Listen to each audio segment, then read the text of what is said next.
জয় নিতাই, জয় গৌর, জয় জয় শ্রী রাধে শ্যাম।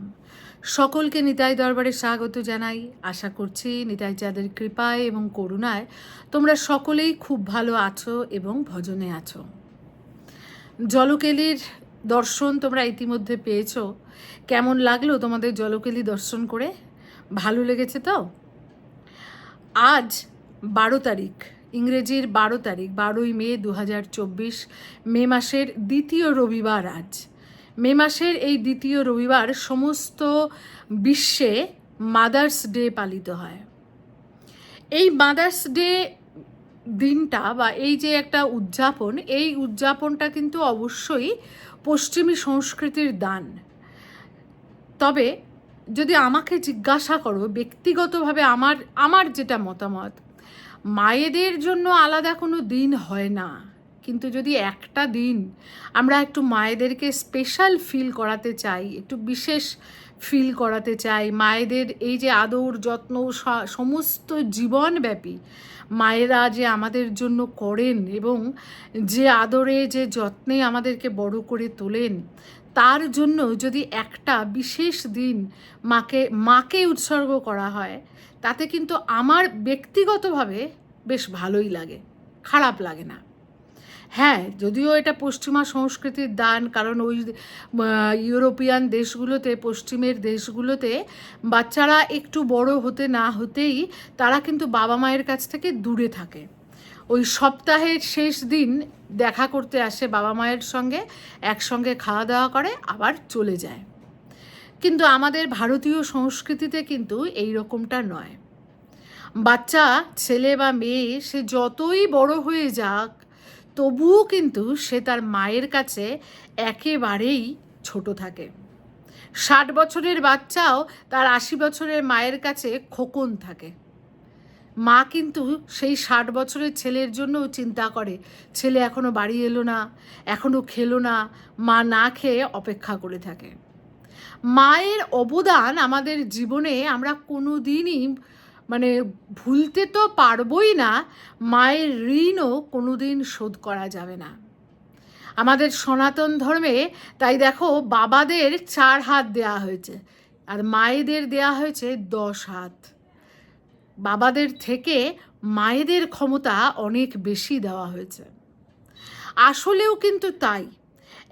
একটি শিশুর উপর বাবার যত না প্রভাব পড়ে, অবশ্যই বাবা মা দুজনেরই প্রভাব একটি শিশুর উপর পড়ে, কিন্তু মায়ের প্রভাব কিন্তু সবচাইতে বেশি পড়ে।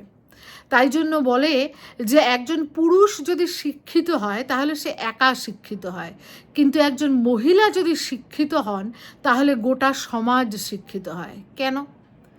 কারণ মা যদি শিক্ষিত হন, তিনি কিন্তু তার শিশুদের, তার সন্তানদেরও শিক্ষিত করার চেষ্টা করেন। এবারে দেখো, মা শিক্ষিত হন, অশিক্ষিত হন, মা পড়াশুনো জানুন না জানুন, চাকরি করুন না করুন, মা কিন্তু মাই। মায়ের তুলনা দুনিয়ায় দুটো হয় না। সন্তান যত বড় হোক, যত উচ্চশিক্ষিত হোক, যতই উচ্চ পদে চাকরি করুক, অনেক ব্যবসা করুক, কোটিপতি হোক, মায়ের কাছে কিন্তু সে সব সময়ই ছোট, এবং মায়ের কাছে তার শেখার কিন্তু শেষ নেই। তাই যে সন্তান বাবা মায়ের দেখাশুনো করে না, তাদের মতো পাষণ্ড কিন্তু এই পৃথিবীতে নেই।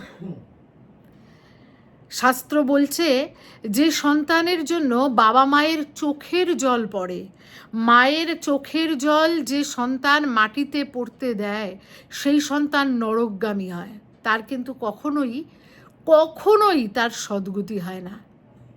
তাই মা বাবার সেবা করা আমাদের যে পঞ্চ ঋণ, আমাদের মনুষ্য জীবনে পঞ্চ ঋণ শোধ করতে হয়। তার মধ্যে প্রথম ঋণই কিন্তু পিতৃমাতৃ ঋণ। পিতৃমাতৃ ঋণ শোধ করার অর্থ, যতদিন মা বাবা জীবিত আছেন ততদিন মা বাবার সেবা যত্ন করা।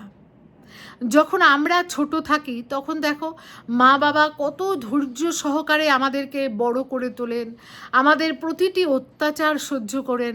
মায়ের কোলে আমরা হাগু করি, আমরা হিসু করে দেই, মা কিন্তু রাগও হন না, ঘৃণাও পান না, অত্যন্ত আদরে যত্নে আমাদের বড় করে তোলেন। সন্তান যখন মাতৃস্তন্য পান করে বা মাকে হামি খায়, তখন মায়ের কি অনুভূতি হয় সেটা কিন্তু কোনো বিজ্ঞান, কোনো ডাক্তার বলতে পারবে না। সেটা একমাত্র মাই বলতে পারবেন যে তার সেই অনুভূতি কী হয়। তাই আমাদেরও কিন্তু কর্তব্য যে তারা যখন বৃদ্ধাবস্থায় পৌঁছবেন, তখন আমরা যেন তাদের ঠিক সেভাবেই দেখাশুনো করি। বৃদ্ধাবস্থাকে দ্বিতীয় শৈশব বলা হয়। আমরা যখন ছোট থাকি তখন যেমন আমরা অনেক ভুল করি, অনেক কিছু, দেখো একটা ছোট বাচ্চা সমানে এটা কি ওটা কি জিজ্ঞেস করতেই থাকে। বাবা মা কিন্তু কখনো ধৈর্য হারান না, ধৈর্য ধরে তার সমস্ত প্রশ্নের জবাব দেন। ঠিক তেমনই যখন মা বাবার বয়স হয়ে যায়, মা বাবাও কিন্তু অনেকটাই এইরকম বাচ্চাদের মতো হয়ে যান। তখন তাদের মধ্যে একটু অভিমান বৃদ্ধি পায় এবং সমস্ত জীবন, দেখো সমস্ত জীবন তারা আমাদের জন্য করেন, এবং ওই সময়টা কিন্তু তারা বেশিরভাগ ক্ষেত্রেই চাকরি হোক ব্যবসা হোক রিটায়ার করে যান, বয়স হয়ে যায়, আগের মতো হয়তো তারা শারীরিকভাবে সক্ষম থাকেন না, তার জন্য সংসারের সব কাজকর্ম যা তারা আগে অবলীলাক্রমে করে ফেলতেন সেটা তারা করতে পারেন না। এই সময়টা কিন্তু তারা নিজেদেরকে মনে করতে থাকেন যে হয়তো সংসারে আমাদের প্রয়োজনীয়তা ফুরিয়েছে, তাই অল্পেই অভিমানী হন। আমাদেরকে কিন্তু এই সময়টা একটু ধৈর্য ধরে তাদের দিকে নজর রাখতে হবে, ধৈর্য ধরে তাদের একটু সঙ্গ দিতে হয়। মা বাবা কিন্তু আমাদের কাছে কিচ্ছু চান না, না টাকা পয়সা চান, না কোনো কিচ্ছু চান। তারা চান যে তাদের সন্তানরা যেন অন্তত দিন শেষে একবার তাদের কাছে এসে বসে, তাদেরকে একটু সঙ্গ দেয়, তাদের ভালো মন্দ জিজ্ঞাসা করে এবং সন্তানের সঙ্গে সারাদিন কি ঘটলো ভালো মন্দ সেগুলো যেন একটু ভাগ করে দেয়। জানো তো, কুসন্তান যদিও বা হয়, কুমাতা কদাপি নয়। এবার এখানে অনেকে হয়তো বলবে না এখন তো অনেক দেখা যাচ্ছে, হ্যাঁ সন্তানকে পিন ফুটিয়ে হত্যা করে এমন মাও তো দেখা যাচ্ছে। দেখা যাচ্ছে, বিশ্বাস করো দেখা যাচ্ছে, কিন্তু কতজন সংখ্যায়, কতজন? 100 জনে একজন। এগুলো হচ্ছে ব্যতিক্রম, আর ব্যতিক্রম কিন্তু কখনো নিয়ম হয় না। আমাকে দেখতে হবে যে বেশিরভাগ সংখ্যাটা কেমন। মা কিন্তু মাই, তুমি দেখবে, শুধু মানুষের মা বলবো কেন, তুমি দেখো যে কোনো প্রাণীর ক্ষেত্রে, যে কোনো প্রাণীর মায়ের রূপটা দেখবে এক দেখতে পাবে। সমস্ত প্রাণীতেই এই মাতৃত্ব বর্তমান, এবং মাতৃত্বের রূপ, সন্তানের জন্য মায়ের যে ভালোবাসা সেটা কিন্তু সব প্রাণীদের একরকম। মা বাবাকে কষ্ট দিয়ে কিন্তু ভজনও করা যায় না, মা বাবা কষ্ট পেলে ভজন হয় না। এ প্রসঙ্গে গৌড়ীয় বৈষ্ণব জীবনীতে এক সাধকের কথা উল্লেখ আছে, তার কথা আমার মনে পড়ছে। তিনি হচ্ছেন সিদ্ধপুরুষ বাবা, সম্ভবত নামটা রামকৃষ্ণ বাবাজি ছিলেন। নামটা আমার হয়তো ভুল হতে পারে, কারণ নামটা আমার মানে সঠিকভাবে মনে পড়ছে না, কিন্তু যতদূর মনে পড়ছে তার নাম ছিল রামকৃষ্ণ বাবাজি, গৌড়ীয় বৈষ্ণব ধারার সাধক। তিনি ব্রজে ভজন করতেন। এবার দীর্ঘদিন ধরে ব্রজেই আছেন, ভজন করছেন। একবার তার মা তার সঙ্গে দেখা করতে যাচ্ছেন। তিনি কোনোভাবে খবর পেয়েছেন যে মা আসছেন তার সঙ্গে দেখা করতে। এবার তখন বাবার মনে হলো যে মা আসছেন দেখা করতে, কি জানি মা যদি কান্নাকাটি করেন, ফিরিয়ে নিয়ে যেতে চান, আমার তো ভজনে অসুবিধে হবে। তিনি করলেন কি, যে গ্রামে, ব্রজের যে গ্রামে কুটিয়া বেঁধে তিনি তখন ছিলেন, তিনি সেই জায়গাটা ত্যাগ করে অন্য জায়গায় চলে গেলেন। এবার মা এলেন, মা এসে দেখছেন যে কুটিয়াতে তো কেউ নেই। মা জানতে পারলেন যে তিনি অমুক গ্রামে গেছেন। মা তখন সেখান থেকে আবার সেই গ্রামের উদ্দেশ্যে রওনা হলেন ছেলের সঙ্গে দেখা করবেন বলে। ইতিমধ্যে বাবার কাছে খবর পৌঁছেছে যে মা আসছেন। বাবাজি তখন ওই গ্রামটাও ছেড়ে আরেক জায়গায় চলে গেলেন। মা ওই গ্রামে পৌঁছে দেখলেন ছেলে তো চলে গেছে। মায়ের মনে খুব দুঃখ হলো। মা কাঁদতে কাঁদতে আবার ফিরে চলে এলেন ব্রজ থেকে।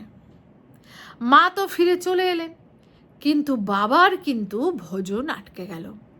কিছুতেই আর ভজনে মন বসছে না, কিছুতেই ভজন করে সেই আনন্দ পাচ্ছেন না, ভজনের স্ফুরণ হচ্ছে না।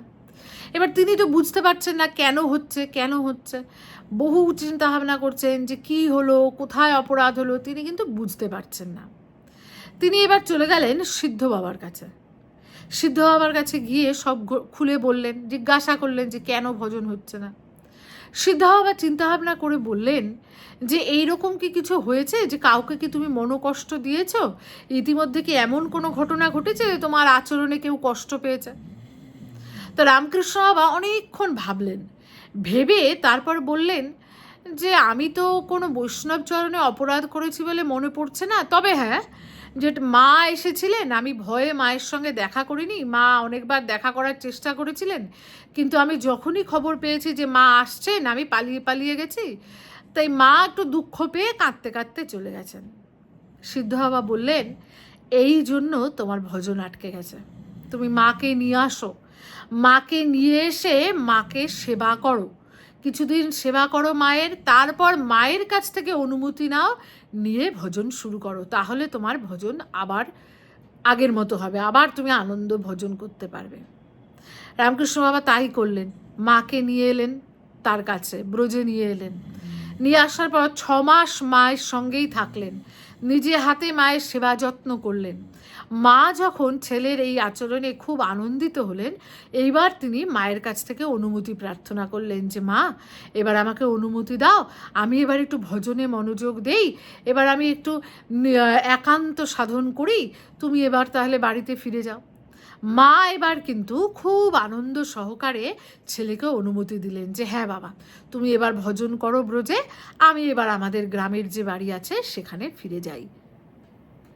এরপরে কিন্তু রামকৃষ্ণ বাবার ভজন খুব ভালো মতো চলতে লাগলো, স্ফুরণ হতে লাগলো আগের মতো, আনন্দ পেতে লাগলেন আগের মতো। তাই মা বাবাকে মনে কষ্ট দিয়ে, বিশেষ করে মাকে মনে কষ্ট দিয়ে কিন্তু ভজনেও এগোনো যায় না। তাই সন্ন্যাস নিতে হলেও কিন্তু মা বাবার আদেশ নিতে হয়। মহাপ্রভু দেখো সন্ন্যাস নিয়ে গেছেন, কিন্তু মাকে কিন্তু কখনোই ভোলেননি। মা আদেশ করেছেন যে বৃন্দাবনে না, তুমি নীলাচলে থাকো।